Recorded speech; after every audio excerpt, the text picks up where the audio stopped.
Korban meninggal dunia akibat kecelakaan bus masuk jurang bertambah menjadi 29 orang. Sementara 25 korban luka-luka masih menjalani perawatan di RSUD Sumedang. Satu orang korban luka yang dirawat di ICU RSUD Sumedang meninggal dunia. Hal ini disampaikan Kepala Instalasi Humas RSUD Sumedang melalui sambungan telepon. Dengan demikian, korban meninggal dunia yang sebelumnya berjumlah 28 orang bertambah menjadi 29 orang. Sementara untuk korban luka yang dirawat di instalasi gawat darurat, sebagian besar sudah dipindah ke ruang perawatan.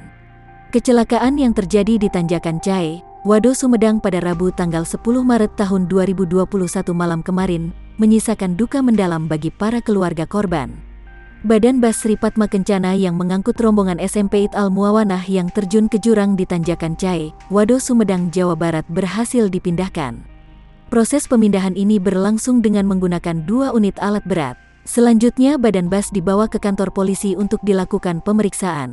Pihak kepolisian akan melakukan traffic accident analysis untuk mengetahui penyebab pasti kecelakaan. Petugas juga melakukan penyisiran di areal kecelakaan bus untuk mencari barang bukti. Sementara itu, 27 korban kecelakaan bus masuk jurang di Sumedang, Kamis tanggal 11 Maret tahun 2021 siang, dimakamkan di sejumlah titik pemakaman umum Desa Paku Haji, Kecamatan Cisalak, Subang, Jawa Barat.